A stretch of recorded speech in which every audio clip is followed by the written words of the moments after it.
great earphones. But welcome to everyone who's on the line on the webinar about the new way forward. The agenda is probably somewhat filled. There's quite a few people. Just a quick overview of the agenda. My name is Don Thompson. I'm director at Families for Freedom. And Families for Freedom is a human rights-based organization based in New York City. We are directly impacted by decriminalization laws from 1996. And yeah, so we're definitely looking forward to something moving forward.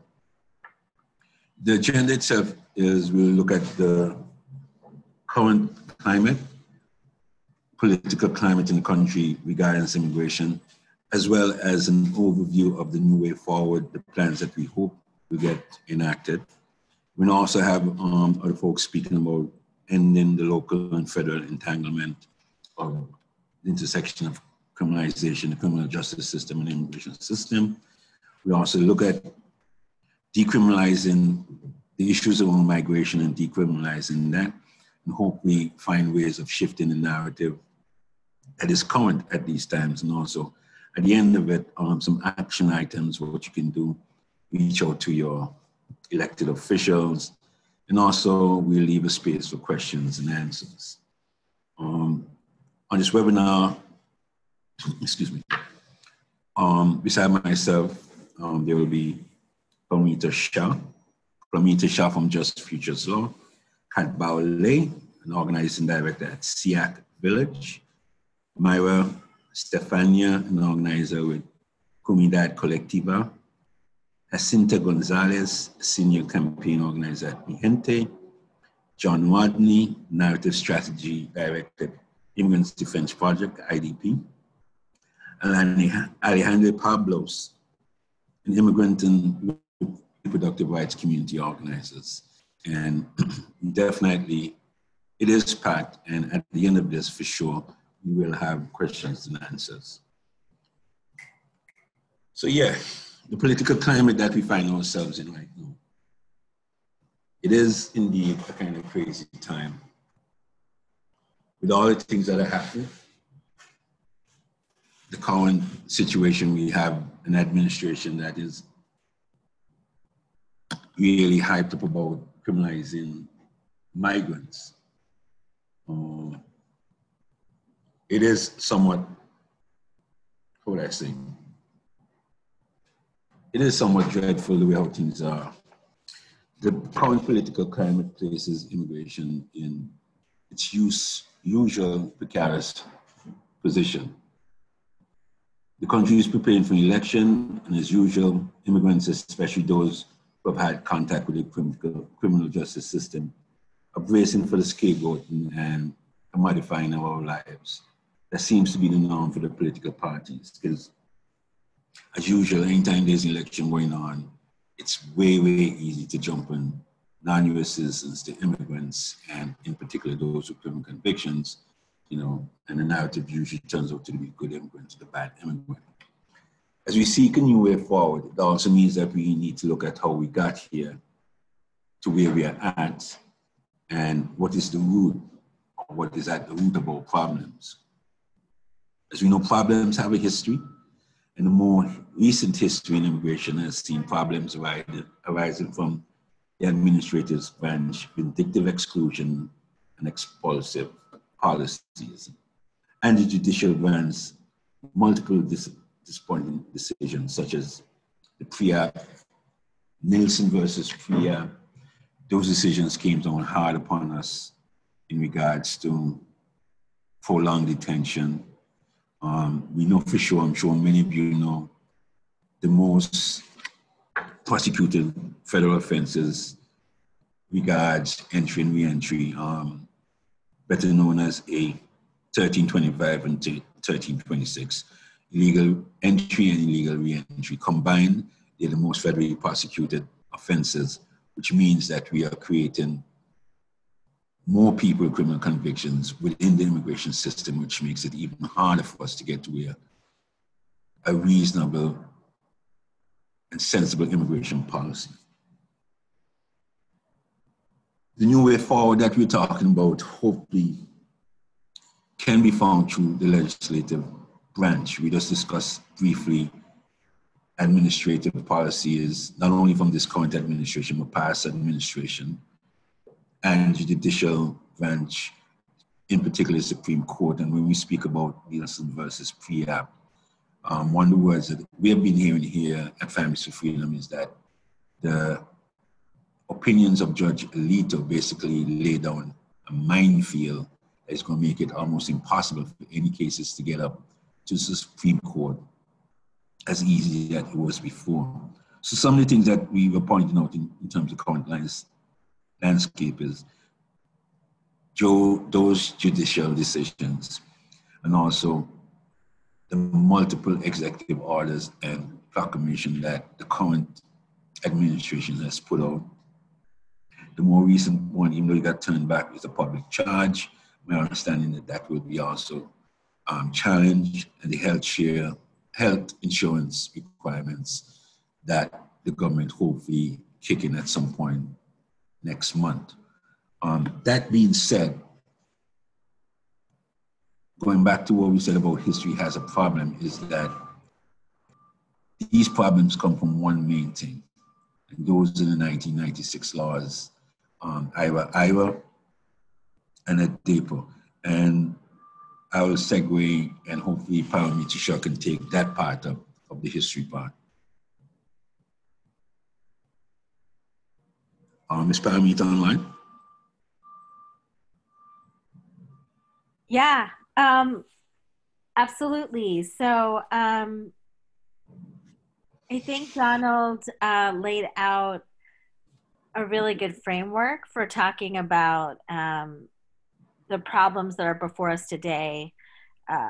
What we see now is a result of EDPA and IRA, two laws that were passed in 1996 that were passed as a result of the Oklahoma terrorism bombing in 1994, I believe.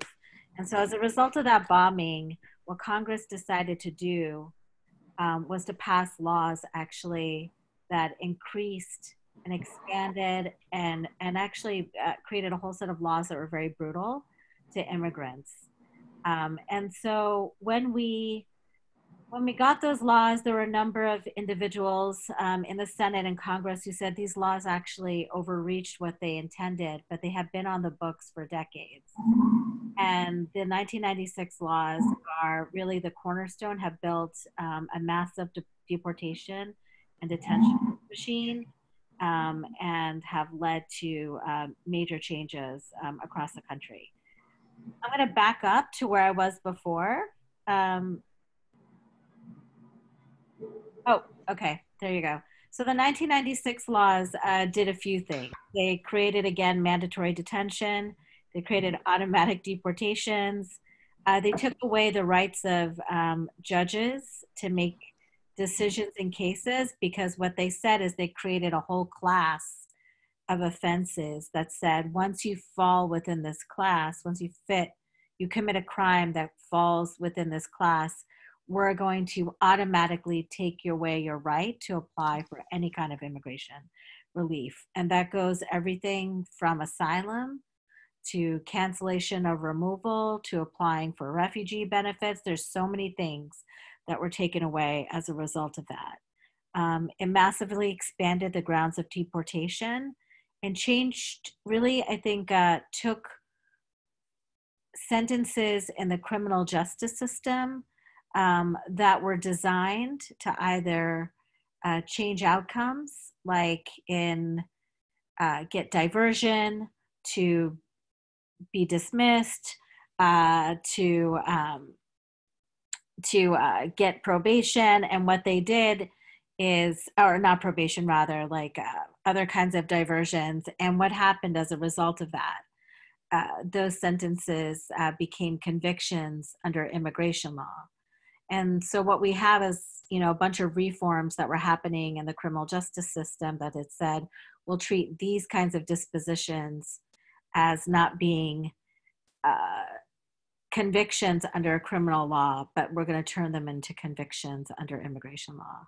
And lastly, whatever happened, whatever these changes made, they last all the way forward and they go all the way back, meaning that they were retroactive. That's what that word means. It applies backwards and forward. So even if you had committed crimes, in most cases that were committed long ago, they will have an impact on you now, even if the law was different at the time that you committed it. Why don't we move on to what New Way Forward is? Great. So, so why am I here to talk about a New Way Forward? So New Way Forward is an effort on behalf of many different organizations around the country, and an idea that people have been moving for a very long time that was about reforming and eliminating the harshest consequences of the 1996 laws. Many of us have been talking about what's called Fix 96 for a really long time, which is to change the 1996 laws. But 96 is a huge package of things. And what we have now as a result of the 96 laws are a huge set of consequences that have emerged: a massive detention system, a massive deportation system, new kinds of collaboration between immigration and police. And all of those kinds of things, when you combine them together, create such a massive package that we wanted to, I think of a new way forward, a way to kind of think about how we wanted to reform the system. And so what happened also is that in addition to like the 1996 laws, and I'm just gonna add this on, is we had really huge problems with the growth of a massive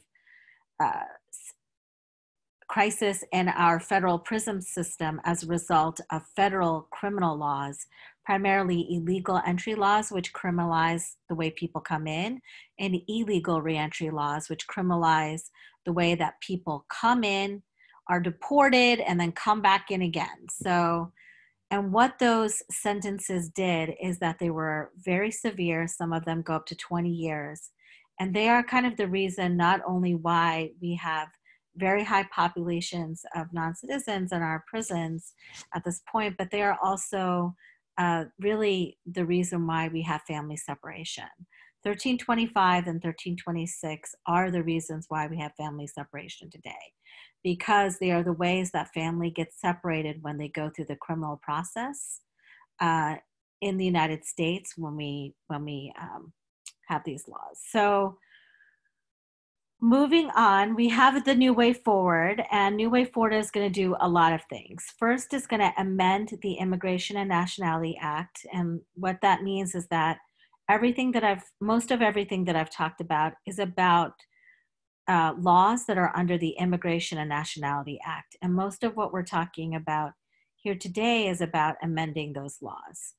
And the other big piece is that it amends criminal laws in our country by repealing the 1325 and 1326 provisions.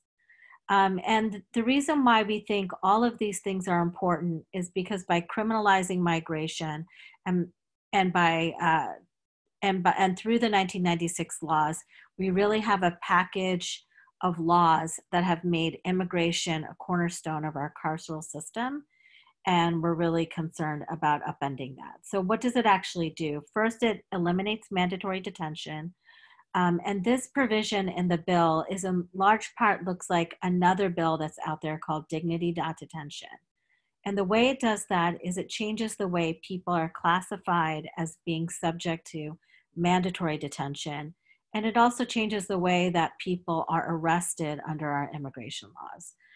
It changes the way that new immigration jails can be built.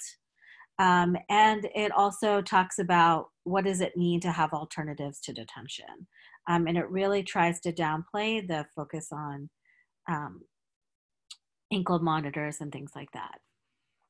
It limits the criminal justice to deportation pipeline, and it does that in a few ways.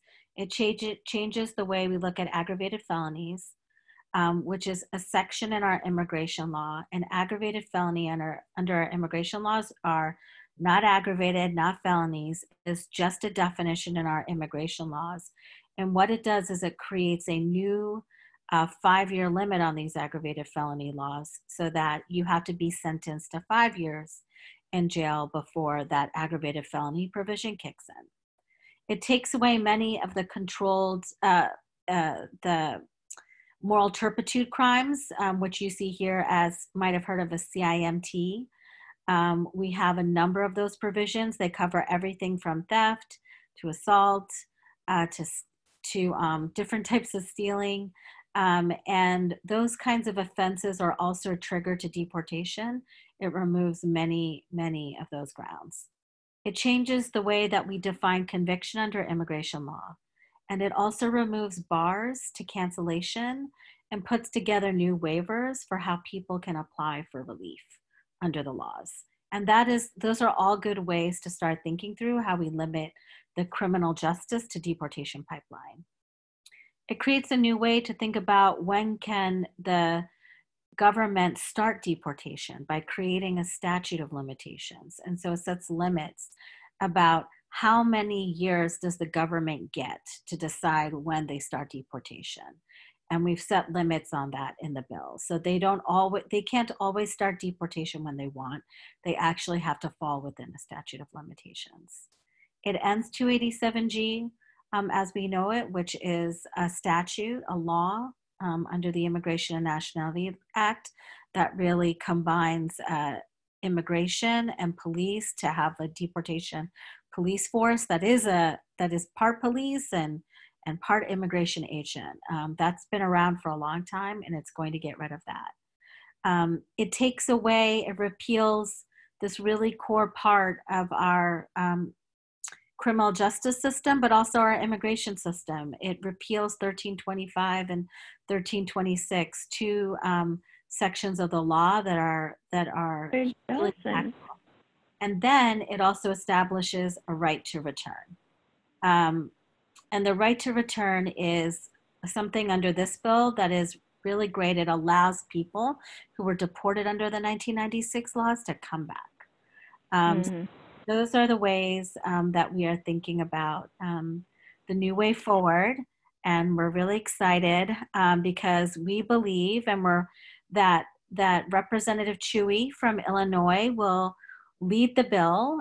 He's in discussions to do that. And we really hope that he's gonna lead this soon. So we're really excited.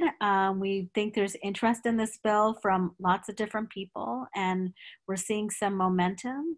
And we hope that Representative Chewy will lead this bill and get it going for all of us. Thanks, Cam. Thank you, Paramita. That was Paramita Shaw from Just Futures Law. She ended in speaking on some of the nexus between local cooperation, federal immigration, and, local officials. And the next person coming up would be Baule from Siak, Kat Baule from Siak Village, who will definitely touch on some of that and in local cooperation with federal immigration enforcement. Kat? Thank you. Hey everyone, this is Kat. I'm calling from Charlotte, North Carolina, and I am calling with organizer from Comunidad Colectiva Mayra. Stefania. So we will be talking about our local fight here to end the 287G program, which was a win that we had recently. But we thought that it would be important to start off by really kind of describing what that program is and the impact that we have seen in our county here. So I'm going to pass it over to Stefania to kind of frame for us, and then we can go a little bit into what that fight looked like for us here in Charlotte. Hi everyone, this is Mayra Stefania. As Kat mentioned, we just recently had a win here in Mecklenburg County, North Carolina. That is where Charlotte is, around, by ending the 287G program. For those who do not know what the 287G program is, Paramita explained it a bit. It's a really a partnership, an agreement between local law enforcement and ICE to deputize agents to enact duties of ICE officers. Previously, there were two different types of models, but back around 2010, only the jail force model was maintained, which is when people are booked into county jails and are screened for immigration purposes. So to give you some context around Mecklenburg County was the first county east of Phoenix to enter into a 287G agreement. This is after our sheriff at the time, Pendergraft, met with Sheriff Arpaio, who's notorious for his treatment of immigrants and the way he utilized 287G in Phoenix. And so Mecklenburg County was the first county in North Carolina that was pivotal for the expansion of 287G across our state. It resulted in over 15,000 people who were placed in deportation proceedings in Mecklenburg County alone in 12 years. That number does not include that does not include 2018 numbers. So we're looking at about 16,000 people that were placed in removal proceedings in 13 years as a whole. And so Mecklenburg County was a county that was experiencing high rates of migration. It was a county that had not necessarily seen a lot of migration from Latin America, and there was not necessarily an infrastructure around organizing that created the conditions to fight against the program. And then moving forward, 12 years later, in 2018, we ran a campaign to demand the end of the program. But we also were very conscious that we needed to think about what policing meant for our communities. And we decided to move forward with a three-pronged approach or demands, which meant ending solitary confinement for minors, bringing back in-person visitation, and ending the program 287G. Kat, I don't know if you want to go ahead and talk a little bit about the conditions that place us in that track. Yeah, I mean, I think I want to also highlight that since 2006, there had been a lot of work being done sort of in our communities to against 287G, but like Mayra said, it wasn't as organized until a number of things converged in terms of our context here in Charlotte. In 2018, I think we realized that in order to have a campaign against 287G, we really needed to have that fight live within a larger framework, and that framework would be truer to the battles that we have ahead.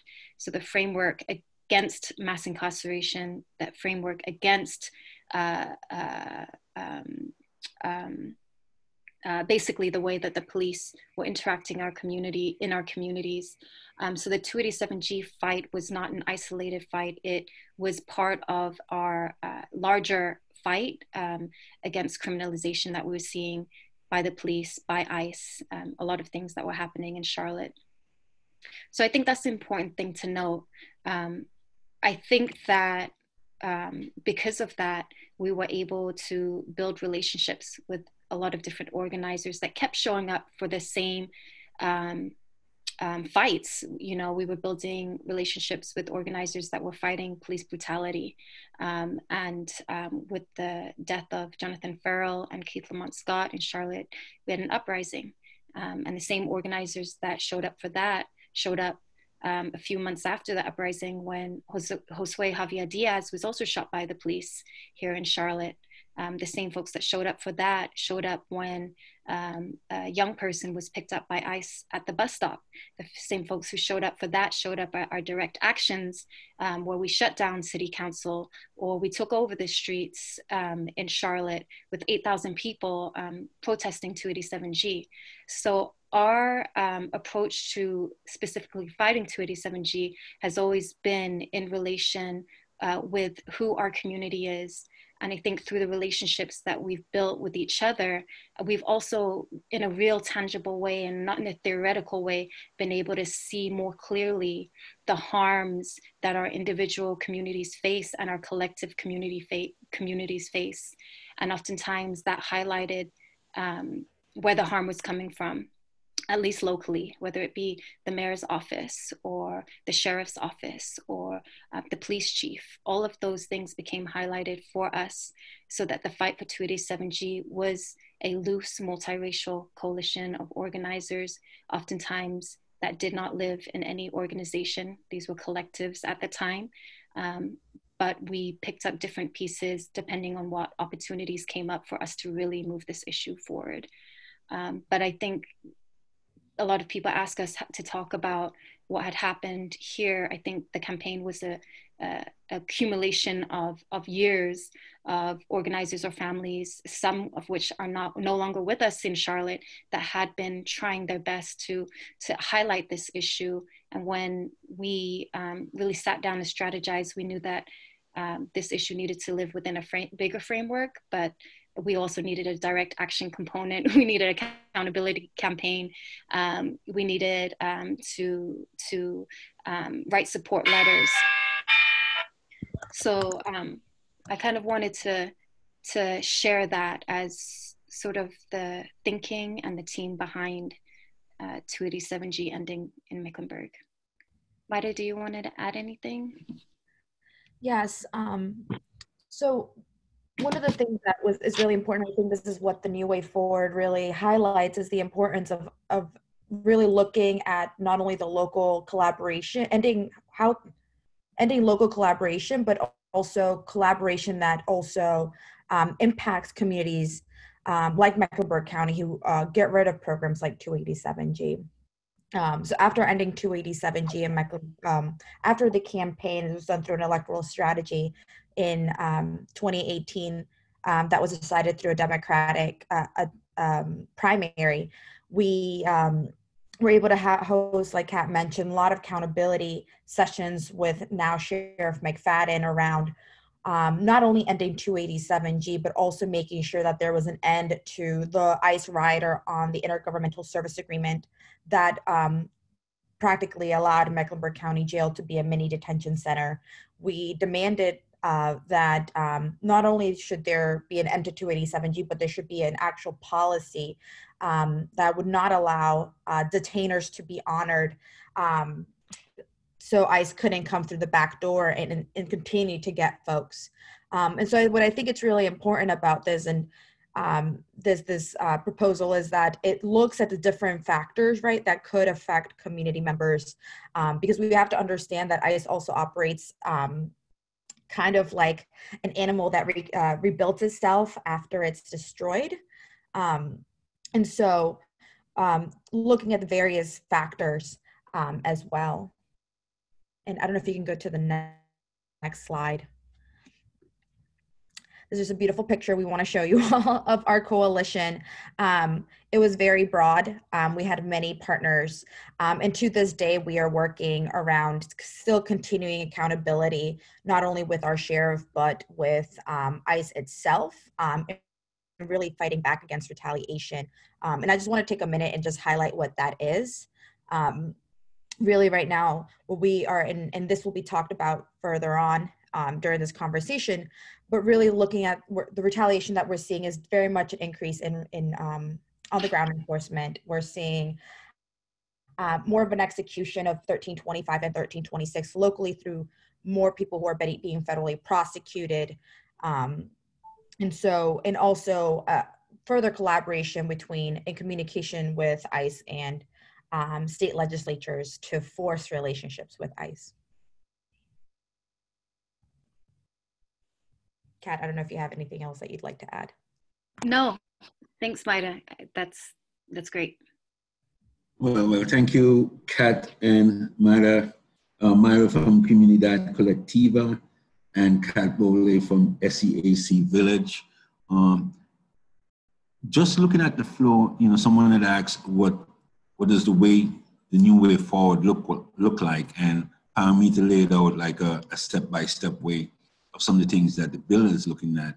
But yeah, for sure, 287G and the collaboration between local and federal officials is also seriously has to be attacked, because yeah, it is the way that we're getting picked up when we're not picked up at the border or when we're not picked up at the jailhouses. But we do have Jacinta Gonzalez from Mi Gente to speak about the ongoing trend, which is making us criminals at the border. As soon as we step in, whether or not it's entry or re-entry, which then makes it harder for us to achieve any kind of status, or makes it indeed harder to get that status. So, Jacinta?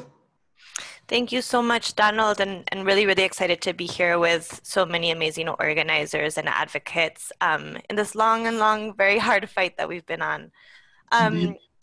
So yeah, I mean, for us, as Mi Gente, we've been really excited to see New Way Forward include the demand to decriminalize migration, because we think it's so crucial to being able to ensure that immigrants are able to have a dignified treatment in the U.S. 1325 and 1326 are kind of the legal statutes that criminalize both illegal entry and re-entry into this country. It can be very confusing because the immigration system in the US is already so criminalized, right? Where these detention centers, these prisons really feel like it is already a criminal system. But it is important to kind of clarify that they both have civil codes and criminal codes that they use to attack people with. And that's what we've been seeing in the last couple of years under this administration. So to just go over a little bit of the history on the next slide, 1325 and 1326 as provisions, if you can go to the next slide, please, are provisions that don't come out of the 96 laws, but actually have been on the books since 1929, when a senator from South Carolina, Senator Blease, decided to introduce them. And it's just important to note that Senator Blease was an avid white supremacist. He advocated for lynching and segregation. And these laws were really intentionally created with the purpose of trying to deal with the quote unquote Mexican problem. And so from its conception, these laws have been incredibly racist, have been steeped in very intentional state violence that was used as a way to, quote unquote, try to protect the border or try to dissuade people from trying to migrate. So these are concepts that for us, I'm calling in from Arizona, where, for example, when they passed SB 1070 in 2010, the whole strategy was attrition through enforcement, right? If we create enough local enforcement, enough local policing, enough local cruelty, then people will leave on their own. In a lot of ways, these laws around criminalizing migration try to do the same thing, right? It's deterrence through cruelty. It's deterrence through punishment. If we have a border where we're punishing people, where we're criminalizing people, making them go through additional years of incarceration, then it will make it less likely for people to try to come here. But what we know is that is not the case. It doesn't work. And it also just kind of creates a big boom for the private prison industry. So in 2005, if you're going to go to the next slide, we started to see what was called Operation Streamline popping up in places across the southern border. And so what Operation Streamline would do is actually, instead of having people have an individual hearing for illegal entry, they created these mass hearings where 25, 50, 100 people at a time could all be locked up, chained up, hands and feet, brought into a courtroom, and not only charged, but prosecuted and sentenced in the same time. So it really created this factory of criminal records for people who were trying to cross the border, people who were migrating. Operation Streamline, even though it started under Bush, has been expanding rapidly. The picture that you're seeing now is of a mass demonstration that we had in San Diego in July of last year, July of 2018, shutting down the federal court, shutting down Jeff Sessions, because Operation Streamline was being brought to the court in San Diego, really upping the numbers of people that are having to go through that process. We know that during that summer, the prosecutions for 1325 were also weaponized to create zero tolerance that led to family separation, as Baromita was mentioning. it's very important to say that this is still happening. Earlier this year, we had a case of a Mi Gente member whose daughter we had to get back from the federal government because her partner was being charged for federal reentry. So it's something that even though we saw the height of it or during the summer of 2018, is still happening, and that these laws are still being used as an excuse to create that type of torture. And it's important to note that migrant prosecutions or criminal prosecutions of migrants is one of the top things that the Department of Justice prosecutes for today. Close to 60% of federal prosecutions are for these types of crimes. So it's a very big, a big charge that they're pushing. And most people, thanks to President Clinton, during his time, he signed an executive order saying that anyone who's in the federal prison system and is not a US citizen should be put in private facilities, which are called CAR facilities, CAR prisons, without the right types of resources, without any sort of reentry programming, without any sort of programming overall, because he sees them as places where people will be disposable, and why invest in resources when people are going to be deported. So you can see that it's not only something that's expanding criminalization, it's also expanding the private prison industry. And so there's a lot of interest in terms of preserving those laws on the books to be able to continue with those lucrative contracts. But one thing that I also just wanted to highlight is, even though we know that this is something that we see frequently at the border, prosecutions for illegal reentry are getting to be more and more commonplace in the interior. And so what we're seeing is frequently when ICE does raids in communities, as was being talked about in North Carolina, they will pick up 100 community members, and they themselves will say 25 of these people are also being prosecuted for illegal reentry. And this is their way of both upping their numbers of people with criminal convictions, but also giving people longer prison sentences before they put them into deportation proceedings. And it also allows them to get warrants. So the other scary trend that we've been noticing is that ICE is using federal prosecutions to be able to get warrants to go around certain policies. So sometimes, for example, if they need a warrant to get into a local jail, they'll prosecute someone for reentry to get access to them. Or for example, we've seen in other cases where they try to do a regular ICE raid and go to someone's house, they don't find them, they want to have an excuse to get a warrant for a stingray, for example. They'll prosecute the person for reentry and use that to get additional surveillance against the person. So for us, it's very, very important to not only talk about deportations, but talk about how this Department of Justice, both under Jeff Sessions and now under Barr, are using prosecutions to intensify policing and intensify incarceration.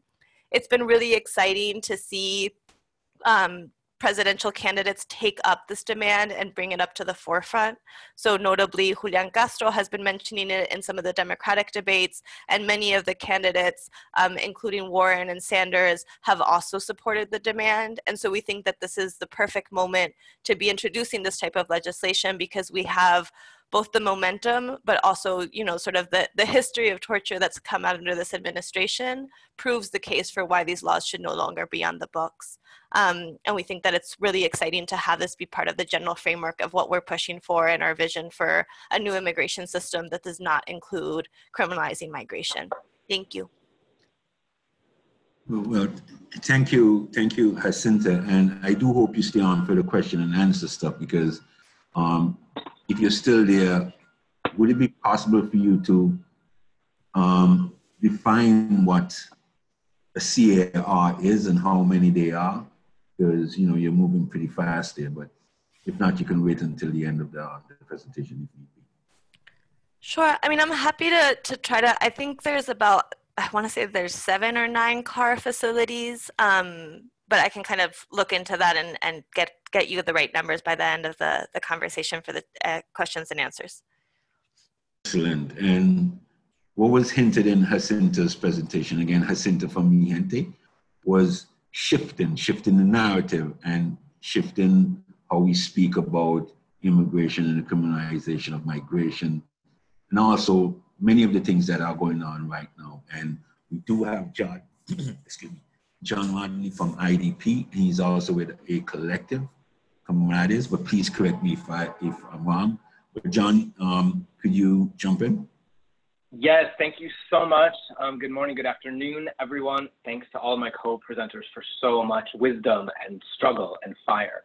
So I just want to make a few comments before we get into these messages here super quickly, just the broader framework of what we're doing. You know, I think language, it's really something that's both, it's within us, but it's how we relate to other people. So every time we tell a story, tweet something, share a GIF, we're using language, images to express our view of the world. And the more we look at that critically as also a social process with each other, the more power we can build in terms of actually like concretely changing things.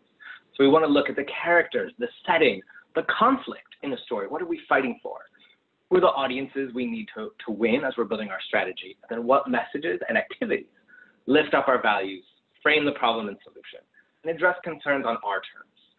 We know the opposition is using messaging that's based both on scarcity and on scaring people.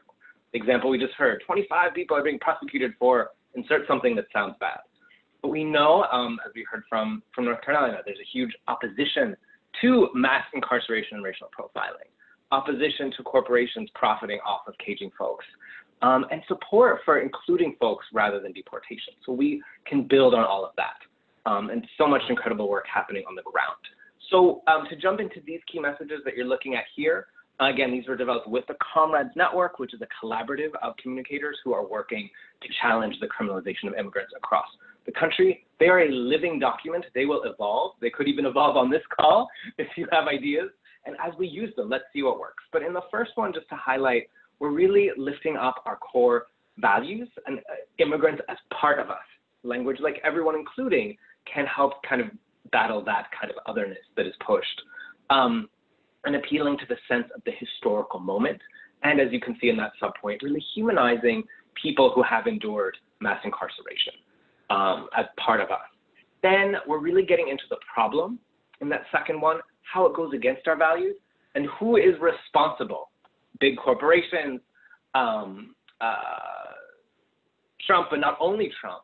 And you can see, as we've been talking, our speakers have been talking about, we use this metaphor here, that he inherited the keys to a well-oiled deportation machine to kind of make that historical link. Also, again, looking at the profiteering as also some of the villainy that's going on that we're fighting against. And lastly, we are calling for a solution and action and how this is part of our, really our vision for a better world with some real simple ways of values right here. So just take a moment to think about what are some of your own values? Which ones do you see reflected here? What if some of the values our speakers have shared are reflected here, and others that you can add? Because you always want to think, you know, when you're doing perhaps visits to Congress members, knowing your audience specifically, what do they care about? How are we connecting with that? So on the next slide, we will take a look at a couple ways that we can describe policies in a values-based way. So we have these three categories here: restoring due process protections. We always want to define due process as something expansive, not that, oh, because X procedural thing happened, then it's okay that some bad thing happens, but it's our aspiration for everyone to be treated fairly as we would want to be treated. Pushing back on mass incarceration, advancing racial justice. We have a number of points here to explain some of these really powerful details in some language that may be, because we have to remember folks, they're interested, they care, but there's so much more consciousness that we've built as advocates that folks don't have yet.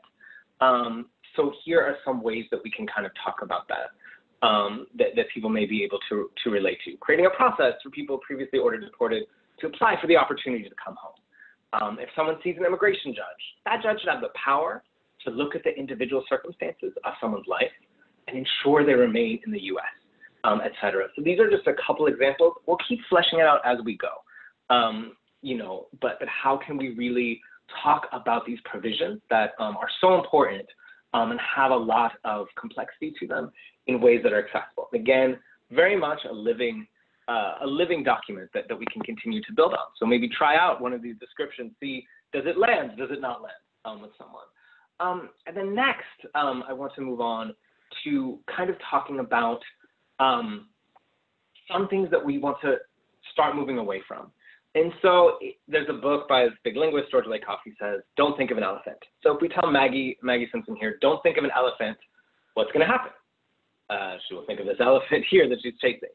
So the idea being that if we add kind of a not in front of the opposition's message or a don't, it's actually a very natural human thing to do. We've all done it. This is a non-judgmental thing. But let's start and find ways to talk about what folks are, who we are, rather than just most of our words being the opposition, especially as we're building greater audiences, bringing more folks on board who still need to learn, have some consciousness developed on these issues. So in that spirit, moving to this next slide, here are some terms on this next slide that, again, for internal purposes, we often need to use these terms to describe, well, what provisions are we talking about? Totally makes sense. But how can we start thinking about when we're communicating with the public, ways to reimagine them? And again, this is non-judgmental. Many of us may have used some of these in the past. The first one, just obviously the word criminal. There's so much, it's steeped in this history of racism. So, finding ways to say people. If we have to talk about people with certain records, then people with convictions. Kind of similar with the next one.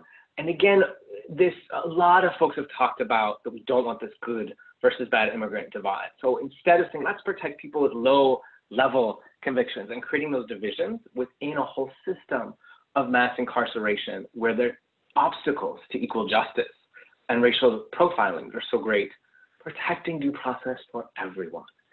And I think if we can also be talking about, folks are seeking freedom, safety, opportunity, they're coming home, right? When we talk about reentry, it's something else to consider. And again, to not give weight to this word, criminal, can we say folks are being dehumanized, being demonized, abused? Just things to think about. And again, this is really an evolving conversation that we want to have with everyone and try out things in real time. What works? What doesn't? What can we learn? So thank you all. Thank you, John. Yeah, words do matter. And, the words we're using now instead of Fix 96 is a new way forward. The landscape that was presented or is being presented or where we live in seems to be a bit dark and bleak, but I guess the new way forward is trying to find a way with more clarity as to some of the things that we need to see in the new bill to get rid of some of those harsh policies and laws within the 1996 laws itself, in particular, mandatory detention, mandatory deportation.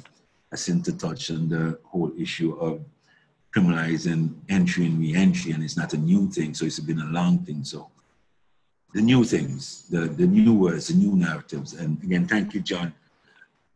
Coming up, we have Alejandra Pablos, who is an activist, an immigrant rights activist, reproductive rights activist, and been all about and all things. Ale, are you there? Yes, hello everyone. This is Alejandra calling in from Arizona. I'm a legal permanent resident in deportation proceedings. Because of it, I became an organizer and a storyteller. I won't take up a lot of time as everyone here, and shout out to everybody who's been fighting this fight way longer than I have, and have paved the way to the work that I can now do and for my deportation case. But I mean, this initiative clearly really hits home for me. It is a set of policies that have allowed ICE to keep targeting me and thousands of others, right, for deportation, and have made it really extremely hard for us to fight, right, and get out of some coding around like mandatory detention and deportation, right? For me in 2007, I pled guilty to an endangerment DUI, which was not deportable back then, but now it is, and it's deemed, involving moral turpitude, as you all heard a little bit here, and also includes very petty shoplifting, right, and other minor offenses. So this is real life harms, right, to folks in our communities, and they are applied retroactively, and I can go on, but I just wanted to go over some action items for y'all and give room for questions. But yeah, for me, it's just, make sure that we're out here sharing and learning about stories and experiences of people that have criminal convictions. We all love someone who has been in the deportation and incarceration pipeline. So I encourage you to share those stories and talk about those stories to other folks. We also had the 96 Laws fact sheet on the website, and we'll be following up with folks with a digital toolkit about the new way forward next week so that people can engage online and start planning in district meetings in November. We'll have a set of toolkits for that, and we'll follow up with a sign up from next week as well. So if y'all have any questions, I guess we can open it up for questions now. Donald? Yeah, just a quick rewind. John, are you still there? Because Ali just mentioned about the digital campaign and the toolkit, so you should give some more info on that. Totally. Thanks again, everyone, for joining us. So as Ale mentioned, this toolkit will come through pretty soon. So some resources, a little bit of messaging in there. And Ale, just a shout out to you as one of our leaders and influencers. Diane Guerrero from Orange is the New Black has been super involved, so you can engage with those folks. You can see a great tweet from Diane off to the side here. So just encourage everyone to really keep plugging this on social. Thank you. All right. Well, thanks to everyone who participated. For anybody who wants to do any kind of follow-up after the questions, I think the last slide does have our email addresses, so folks can get in touch with us that way. But we're definitely open for questions, for sure.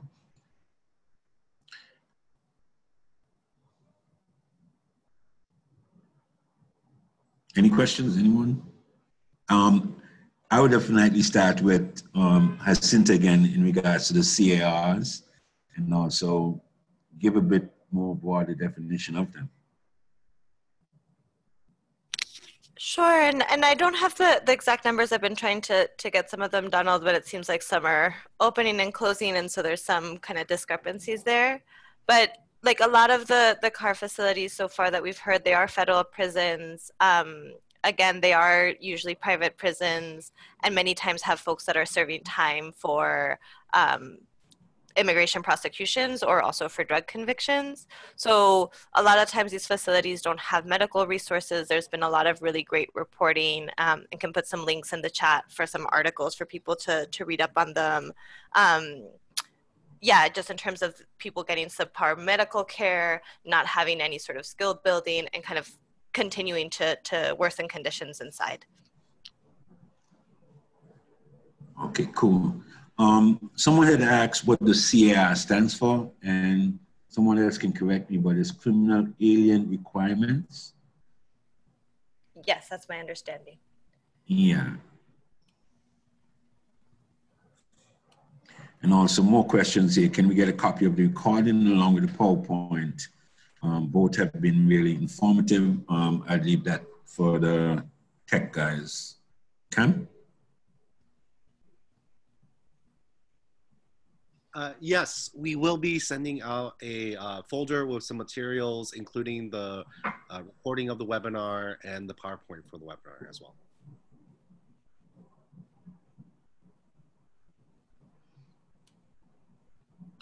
I think there was also a suggestion of speaking to electeds, or at least start putting the bug in the electeds' ear, since there'll be a recess coming up soon enough. I think it's Thanksgiving or whatever it is.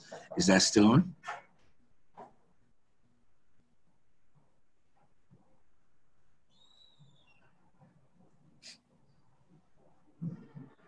Yeah, Congress will be going into recess in the next mid-November. And so, you know, one of the things that we're hoping to do is get this bill out the door by early November or mid-November. One of the asks of folks on the line is if folks, you know, can push the bill with their members of Congress, or the concepts of the bill with their members of Congress at the district level. So the last two slides really are just, you know, how do you secure your member meeting, and then what the follow-up looks like. And just pretty simple steps to help folks who aren't as used to doing it. And the ask is really relatively simple. It's just, you know, if the bill's out, co-sponsor the bill. If the bill isn't out yet, it really is just, you know, pushing the different components of the new way forward. So getting your member of Congress to support the decriminalization of migration, the elimination of 287G, and the other pieces. And to the question about the bill number, there is no bill number yet. It has yet to be introduced. Okay, cool. There's a question here. Someone, Peter Monte, would like to know more about 1325 and 1326, and how does that actually cause family separation? Someone like take it on? Palmito? Anyone? Sorry, can you repeat the question? Someone wants to know more about 1325 and 1326 and in relation to family separation. Sure. So last summer when zero tolerance was announced, I'll do my best to try to answer, but so last summer when zero tolerance was announced, that meant that everyone who was crossing the border was prosecuted for illegal entry. And because they were put into the federal prison system, right, they were no longer in ICE custody, but were actually in Marshal custody. That was what was being used as an excuse to take children away from their parents. And I think if folks kind of watched a lot of the messaging around this, the administration was very clear in what they were doing and would say, like, anyone entering prison is separated from their children, like immigrants have to deal with the same. So it was very much about the framing of including criminalization for broader communities. So after all of the pushback, zero tolerance was rolled back, but there's still many, many people, thousands of people being prosecuted for this at the border. So family separation is still happening. Sometimes it is because of a prosecution, as I was explaining some of the cases where people are charged for 1326, or sometimes even for 1325. But we've also continued to see this administration use other excuses to separate families. So for example, at the border, we'll still see people, if they're accused of any gang affiliation, that can be used as an excuse. Or if it is not someone's direct child and it's their nephew or their brother, there's also been instances of family separation there. So at the border, we know it continues to happen. And obviously then there's the broader family separation policies that ICE and this administration uses every day when they're doing any type of enforcement, as we can see in the huge raid that just happened in Mississippi, or whenever there's a 287G arrest. So I think it's also important for us to hold that all of those cases are cases of family separation. All right, thank you. I guess I'm not too sure how long we're going with the webinar, but does anyone have any other questions? I'm not seeing anything popping up here.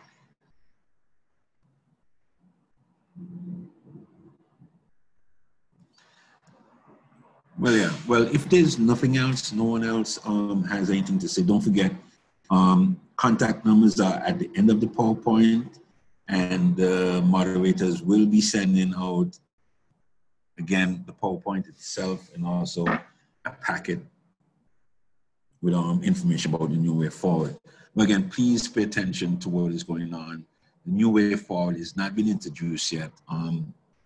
My understanding is the congressperson from Chicago is more than likely Chuy Garcia, who's always been as progressive as they can get. I'm just holding that. Will more than likely be looking to sponsor it and introduce the bill. So it'd be great if people pay attention to what's over. And again, much thanks to everyone who participated. To the presenters, Paramita Shah, John Rodney, Kat Lebo, Myra Stefani, Jacinta Gonzalez, much thanks for everything, and also to Cam from CRAT. Thank you all. Thank you all so much. That was really fantastic and helpful. Thank you. Bye-bye.